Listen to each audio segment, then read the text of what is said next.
चलने के बाद सिद्धांत किया जिसने जो हमें आश्रय देगा हम उसके साथ में रहेंगे। डरने को सवाल है नहीं, साच को आँच नहीं, काम के लिए आई रहता है, आम आदमी के लिए नहीं। यहाँ जहाँ आप खड़े हैं ना, हर घर मेरा है। और उसके बाद से इतनी स्पीड से लोग बसे और विस्थापित लोग ही बसे। और अब की बात कम तो बात में आता है, विस्थापित जो भगाए हुए थे जो टाइम, बड़े आरोप भी लगे आप पर। आरोप बहुत लगते हैं। मैं जेल जाके आया, संरक्षण मिला। संरक्षण अनधिकृत को नहीं मिला, लोगों को मिला, इंसानियत को संरक्षण मिला है। देखिए हर पार्टी में गुट होता है, हमारे यहाँ गुट नहीं है, लेकिन प्रतिस्पर्धा रहती है। गुटबाजी है, गुटबाजी नहीं फुटबाजी। फुटबाजी प्रतिस्पर्धा रहती है कि मैं आगे बढ़ूँ, ये कैसे जा रहा है, कितनी है।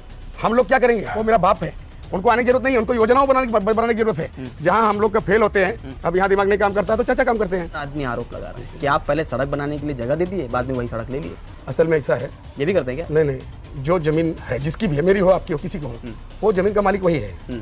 हमने अपने लोगों के लिए रास्ता दिया है, वो सेना के लिए नहीं दिया है, मनसे के लिए नहीं दिया है। और किसी पार्टी में कुछ खास भी है, अगर एनआरसी लाया जाए ना, ये भी गलत ही निकलेंगे, लेकिन उनको सड़क चाहिए, जीटी रोटी बोल रहे हैं। मैं किसको नहीं बोला हूँ, सच है वो बोल रहा हूँ। अगर मान लिया टिकट नहीं मिली तो पार्टी बदल देंगे? नहीं बदलेंगे, बिल्कुल कभी नहीं, आराम करेंगे। नमस्कार, मैं सचिन दीक्षित एक बार फिर से आप सभी के सामने हाजिर हूँ।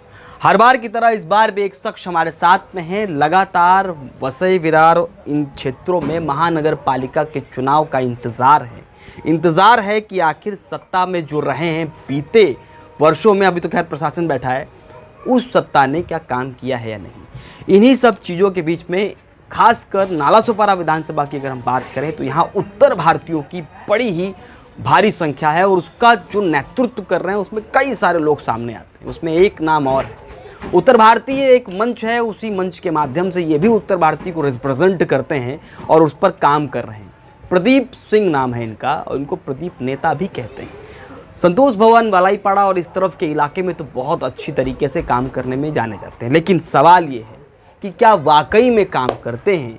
कई बार आरोपों के घेरे में रहे हैं, आरोप इतने गंभीर रहे हैं कि कई दफ़ा ऐसे आरोप लगे जिसमें इन्हें जेल जाना पड़ा, बाहर आए, फिर लगातार काम रहा सामाजिक रूप से और तमाम तरह के कामकाज में इनके नाम रहे हैं। लेकिन अब सीधे बात करते हैं कि वाकई में नेतागिरी है या समाज सेवी, वाकई में प्रामाणिकता क्या है, उसके पूरे विषय पर बातचीत करते हैं। प्रदीप जी नमस्कार। नमस्कार।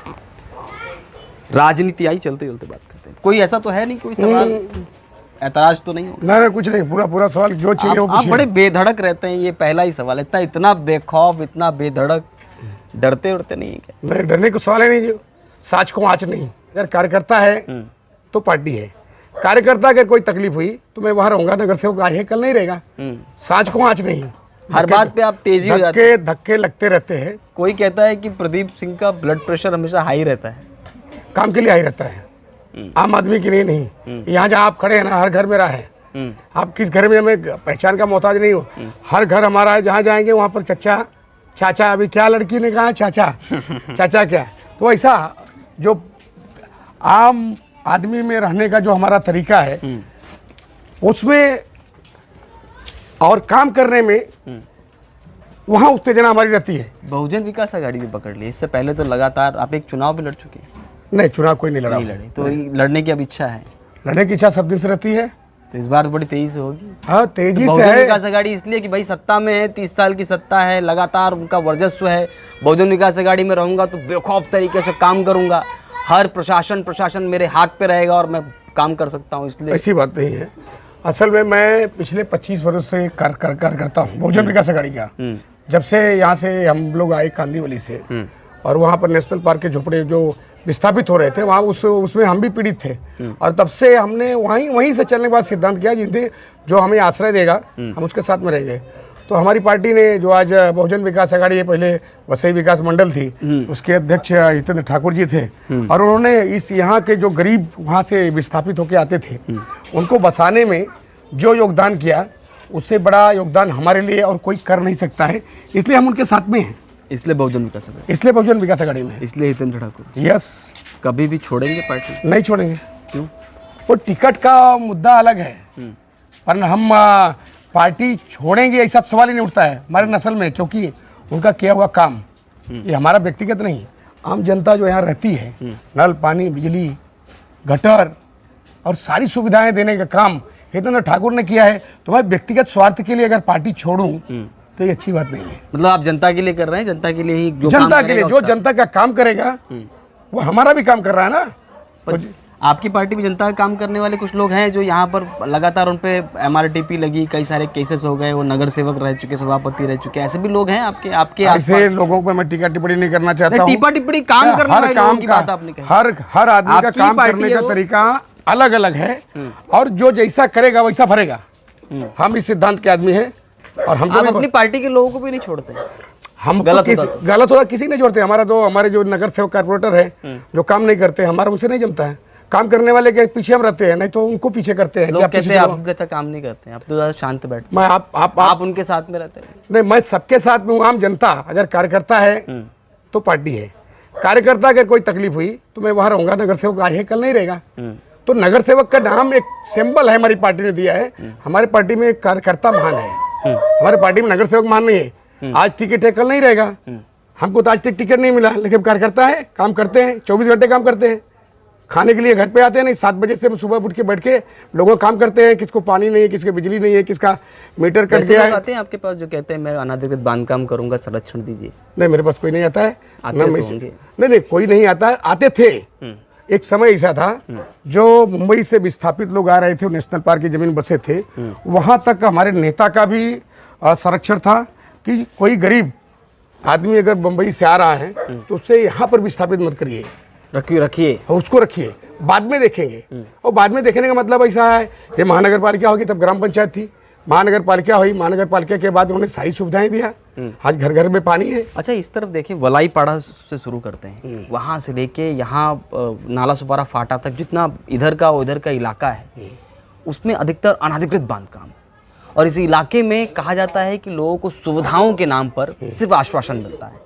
और आपकी पार्टी सत्ता में रही, यहाँ पर लगातार नगर सेवक आपके रहे हैं, आपकी पार्टी सत्ता में रही। हालांकि बोईसर और नाला सुपारा 2 विधानसभाएं लग जाती हैं। हाँ, देखिए यहाँ ऐसा है ना, ये जो जहाँ भी इस बेल्ट पर खड़े, जहाँ की चर्चा आपने किया, नहीं, आप नेता ये हैं, 2009 तक ग्राम पंचायत थी यहाँ इस बेल्ट पर। और 2009 से लगभग 2000 से लोग बसना शुरू किए, बाहर से आके विस्थापित हुई नेशनल पार्क की जमीन जो।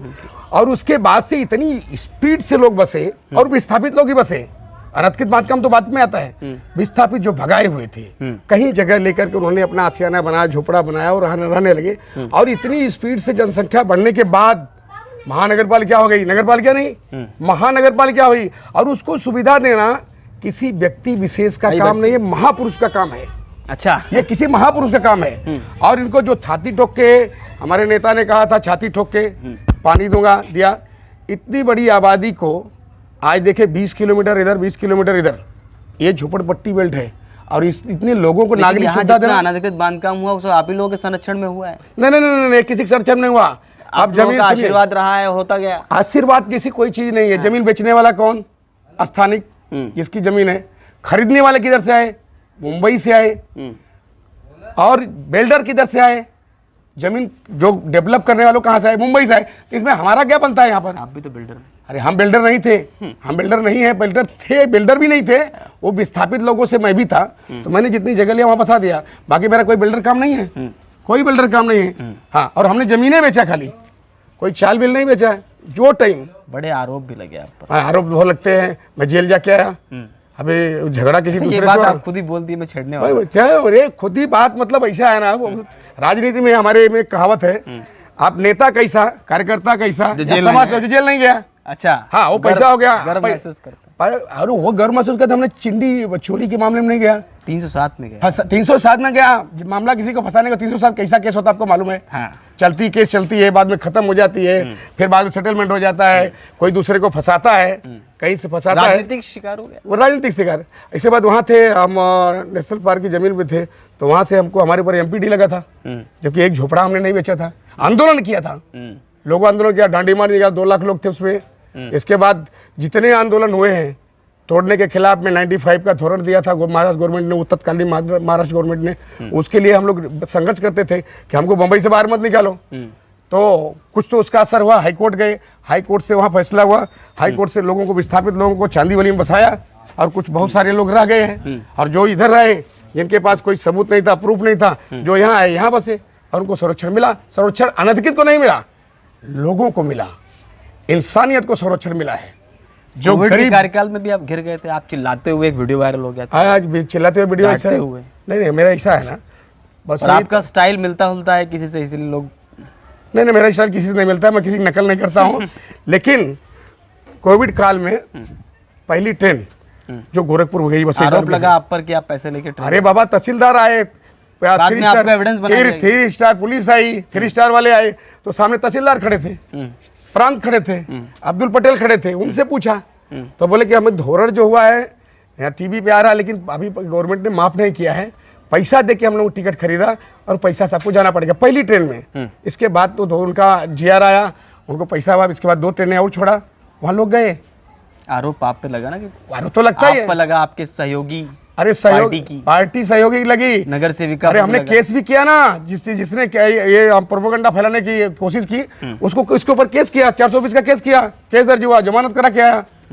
आपके चैनल पे ही बताया गया था कि प्रदीप सिंह का इसमें हाथ है, तो जिसने हाथ बताया उसके ऊपर केस किया, वो जेल गया। तो अगर होता तो आरोप हमको हमारे ऊपर लगता ना, तो आरोप आप ही हमेशा टारगेट हो जाते हैं। राजनीति के आपके पार्टी में भी आपके लोग राजनीति देखिए, हर पार्टी में गुट होता है, हमारे यहाँ गुट नहीं है, लेकिन प्रतिस्पर्धा रहती है, फुटबाजी है, गुटबाजी नहीं, फुटबाजी। फुटबाजी प्रतिस्पर्धा रहती है कि मैं आगे बढ़ूं, ये कैसा जा रहा है, बस यही बात है। ये तो दुनिया की रीत है, ये तो कोई करने की कोई नई बात नहीं है, प्रतिस्पर्धा रहती है। टिकट नहीं मिली तो क्या करेंगे? पार्टी में बना रहूंगा, आपको लगता है? समाज सेवा अभी मैं करूंगा। जब आपके कार्यालय आया तो मुझे लगता है 30-40 लोग थे, अभी जब जाऊंगा तब भी उतने लोग। तो ये जो जाने आने वाले लोग हैं उनकी अपेक्षाएं टूट जाएंगी ना। ये अच्छा सुख अच्छा इसी में है। लोगों को अब अगली बार हमको टिकट नहीं मिला, अब्दुल चाचा को मिला। हमारे नेता ने कहा कि हम नगर पालिका को अपना बाप दे रहा हूँ, कार्यकर्ताओं को अपना गार्जियन हमको मिला ना, इतनी बढ़िया गार्जियनशिप मिली। कौन मिला?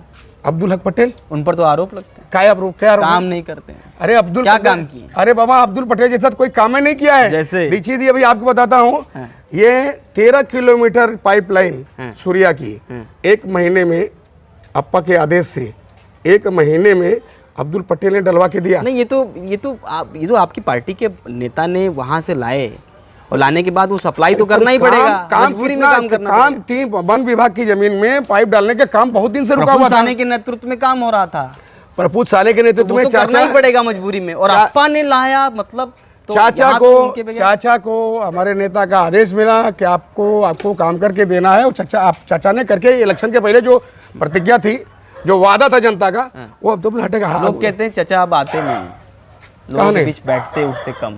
अरे तुम हम लोग की किस लिए है? चाचा की उम्र कितनी हो गई है? 75 वर्ष की। हमारी उम्र कितनी है? हम लोग क्या करेंगे? वो मेरा बाप है, उनको आने की जरूरत नहीं है, उनको योजनाओं बनाने की जरूरत है। जहाँ हम लोग का फेल होते हैं, अब यहाँ दिमाग नहीं काम करता तो चाचा काम करते हैं। और चाचा गार्जियन, हमारे प्रभाग के गार्जियन है, हमारे प्रभाग के गार्जियन है चाचा। चाचा जो कहेंगे वो होगा, और चाचा जैसा अनुभवी हमारे इस बेल्ट में कोई भी गार्जियन नहीं है। आप बहुत उनकी प्रशंसा कर रहे हैं, इसके पीछे कोई तो कारण? हमारे नगर सेवक हैं, हमारे सभापति हैं, हमारे कोई गण नेता हैं। कोई जहाँ प्रशंसा करता है तो बोलता लगता है इसके पीछे इनका कुछ कोई काम चाचा को लोग टीका टिप्पणी करें, अदर लोग जलते हैं, क्योंकि यहाँ कोई था नहीं तब जब पानी की समस्या थी। ऐसा नहीं चाचा की बड़ाई करेंगे तभी तो वहाँ विरार में अच्छी खासी प्रशंसा होगी। देखिए चाचा तो एक तरह से सोचिए थे हमारे विरोधी थे, हमारा टिकट काट के आए हैं। अच्छा, ये भी है क्या? हमारा तो हमको तो विरोध करना चाहिए, लेकिन मैं उनके कामों को का बखान कर रहा हूँ। चाचा का काम मतलब ये बात आप कह के ये बताना चाहते हैं कि देखिए वो मैं उनकी प्रशंसा इसलिए नहीं कर रहा हूँ, वो काम कर रहे हैं। लेकिन ये भी मानना जा रहा है कि चाचा की अगर टिकट कटेगी तो आपको मिलेगी। नहीं, ऐसा कुछ नहीं है। तो काटना चाहते हैं आप? चाचा हमेशा चाचा बने रहेंगे। 75 है तो अब तो कट जानी चाहिए। वो हमारे शीर्ष नेतृत्व का काम है। आराम करें, वो मार्गदर्शन। वो शीर्ष नेतृत्व काम है। मुस्कुरा रहे हैं। चाचा पहले भी बोले थे कि हमें इलेक्शन नहीं लड़ना है, लेकिन यहाँ पर कुछ जो भी कारण रहा हो, अप्पा ने उन्हें बोला कि आपको इलेक्शन लड़ना है और आप गार्जियन, हमारे नगर पालिका में हमारा एक बाप जैसा गार्जियन होना चाहिए। सही करे, चाचा ऐसे इंसान है, उन्होंने कभी अपनी पगार नहीं लिया, न तो गट नेता का पगार लिया, न तो व्यापारी सभापति का। वो तो पहले बोला मैं व्यापारी आदमी हूँ, मैं ये नहीं है कि इससे काम, लेकिन उनके काम की जो शैली थी, जिस तरह से अप्पा से संबंध रहा हो पहले से, हम पहले संबंध हमारा अब्दुल पटेल से नहीं था, बतौर गार्जियन था। ग्राम पंचायत के इलेक्शन में भी हम लोग जाते थे वहाँ से, तो वहाँ से चाचा के यहाँ बैठते उठते थे, वहाँ बैठने की सुविधा मिलती थी। तो इसके बाद उनको क्या नेतृत्व को हमको क्या लगा चाचा के विषय में वो नहीं जानता, लेकिन आने के बाद हमको मालूम पड़ा चाचा बहुत महान आदमी है। अच्छा, एक और मसला बीच में आया, एक जगह आपका मकान बन रहा है कि दुकान बन रहा है पता नहीं। हाँ हाँ। मन से शिवसेना हर आदमी आरोप लगा रहा है कि आप पहले सड़क बनाने के लिए जगह दे दिए, बाद में वही सड़क ले लिए। असल में ऐसा है, ये भी करते हैं क्या? नहीं नहीं, जो जमीन है जिसकी भी है, मेरी हो आपकी हो किसी को हो, वो जमीन का मालिक वही है। हमने अपने लोगों के लिए रास्ता दिया है, वो शिवसेना के लिए नहीं दिया है, मनसे के लिए नहीं दिया है। हमने अपने लोगों को, इंसान वो इंसान है, लेकिन कहाँ के इंसान है? अगर वो संतोष भवन रहते हैं, इस सड़क से क्या मतलब उनको? अगर वो रहते वाकनपाड़ा में, इस सड़क से क्या मतलब है? हमारे लोग जो रहते हैं, 1000 लोग हैं जो परेशान है, उनका कहना कोई परेशान नहीं, कोई कागज परेशान है। वहाँ हमने रास्ता दिया है, इसके आगे किसी दूसरे की जमीन है, उससे ले हमने तो रास्ता दे दिया है। हमने रास्ता उनको 20 फुट का रास्ता बाकायदा दे दिया है, लेकिन वो जमीन का जो हो, वो मालिक हमारे गांव वाले हैं, किन्हीं परिवार की जमीन है, वो उनसे रास्ता मांगे तो उनको रास्ता मिल जाएगा। तो पहले से विवाद चल रहा है उनका क्या विवाद चल रहा है उससे हमसे मतलब नहीं है। मैं अपने जमीन का मालिक हूँ, मेरी जो जमीन हो मेरी है। तो वहाँ उन लोग कह रहे हैं कि आपने रास्ता रोकने का पूरा इंतजाम कर लिया। नहीं, रास्ता कोई नहीं, खुला हुआ है, आप देख सकते हैं। आप वहाँ खुला हुआ रास्ता 20 फुट का, बहुत जगह लोग परेशान हो जाते हैं ना, वो तो आरोप लगाने लगते हैं। परेशान नेता होते हैं, प्रदीप सिंह। अरे बाबा, जनता नहीं परेशान होती, हमारी जनता कोई नहीं है, हम तो दिन भर यही रहता हूँ। जनता कोई परेशान नहीं है, लेकिन राजकारण करने वाले अभी नए नए नेता हो गए, हर पार्टियों में नए नए नेता हो गए। और वो नेता कुछ तो उसमें बांग्लादेश के भी लोग हैं जो नेता हो रहे हैं, किसी पार्टी में कुछ खास भी हैं। अगर एनआरसी लाया जाए ना तो ये भी गलत ही निकलेंगे, लेकिन उनको सड़क चाहिए, जीटी रोड चाहिए। बोल रहे हैं मैं किसको नहीं बोल रहा हूँ, जो सच है वो बोल रहा हूँ। ऐसे लोग भी हैं यहाँ। एनआरसी बोल दिया, एनआरसी अभी लागू किया जाए तो उनको 2-3 पढ़ी नहीं बता पाएंगे। ऐसे ले किसी पार्टी में नेता है, पदाधिकारी हैं। अच्छा। अच्छा, ये हम माने कि अगर मान लो आप नगर सेवक बन भी गए, टिकट मिल गई, बहुजन विकास आघाड़ी है, टिकट मिल गई, जिताने का पूरा प्रयास करेगी, और आप जैसा धाकड़ आदमी तो पूरा लगा देगा जोर, तो जीतने के बाद भी ऐसे ही रहेंगे? दबंग, मार पिटाई, डांटना, मार पिटाई कहीं नहीं, मार पिटाई कोई भी अगर आया तो फिर काम के लिए नगर पालिका हमारी इधर काम करती है, पुलिस काम करती है, और स्थानिक जो भी शासनिक सिस्टम है वो काम करता है। हम उनका सहयोग करते हैं। अगर वो काम नहीं करते हैं तो वहाँ डांट करते हैं, और काम के लिए, खाली काम के लिए। हमारे यहाँ देखिए आप, हमारे हितेंद्र ठाकुर की दिन है कि हम रामलीला भी करते हैं। अरे वो तो आप धार्मिक काम में बहुत, तो फिर दबंग कैसे हो गया? भारतीय मंच के माध्यम से। और ये देखिए, ये भोलेनाथ का मंदिर है। अच्छा, इसके निर्माण में भी हम लोगों ने सहयोग किया, और ये इतना दिव्य स्थान। तो ये हमारी जो चलने की दिशा है, हमारी जो सभ्यता रहे, उसी हिसाब से हम चलते हैं। दबंग की यहाँ कोई बात नहीं है, हम धार्मिक प्रवृत्ति के लोग हैं, सामाजिक प्रवृत्ति के लोग हैं। भगवा रंग सबको, किसको नहीं पसंद? हिंदुओं को किसको नहीं पसंद है? पीला रंग भी पसंद है, भगवा रंग पसंद है, पार्टी का झंडा पसंद नहीं है। अच्छा, जो हमारे पार्टी का झंडा है वो हमको पसंद है। अगर मान लिया टिकट नहीं मिली तो पार्टी बदल देंगे? नहीं बदलेंगे, बिल्कुल कभी नहीं। आराम करेंगे, लेकिन पार्टी नहीं बदलेगी। पार्टी नहीं बदलेंगे, मतलब आराम, टिकट नहीं मिली तो आराम करें। आराम करने का मतलब ऐसा है कि पापा बोलेंगे चुनाव प्रचार करो, तब नए लोगों को चांस देना कि हमारी पार्टी आपको तो मिला ही नहीं। वो मिला नहीं तो क्या, सीधा पेड़ हमेशा उसका ही कुछ सामान बनता है ना। तो सीधा पेड़ हूँ तो सीधा कटेगा, फिर खड़ा होता हूँ। सीधा तो नहीं। नहीं, ऐसा नहीं है, एकदम सीधे है, सरल स्वभाव का हूँ, और धार्मिक प्रवृत्ति का आदमी हूँ। सामाजिक सोच है, मालूम पड़ता है। सामाजिक सोच भी है, आपके सामने है। हमारा ऑफिस कभी खाली नहीं रहता। हमको बहुत लोग बोलते हैं यहाँ नहीं जाते। हम कहा, मेरे को जो दिया हमारे शीर्ष नेतृत्व, हमारे अप्पा ने जो दिया है, नाना ने जो दिया है, वो तो मेरे पास है, जनता है मेरे पास, उसकी सेवा कर रहा हूँ। इससे बड़ा धन को क्या हो सकता है? चलिए, धन्यवाद, नमस्कार। ये थे प्रदीप सिंह, और उन्होंने साफ तौर पे कहा कि अगर टिकट मिली तो ठीक, नहीं मिली तो ठीक। इन पर आरोप बहुत सारे थे, उनके लगभग उत्तर प्राप्त हो चुके हैं। देखना ये होगा कि आने वाले समय के महानगर पालिका के चुनाव में प्रदीप सिंह को टिकट मिलती है या नहीं मिलती, या माहौल किस तरह तैयार होता है। आज के लिए धन्यवाद।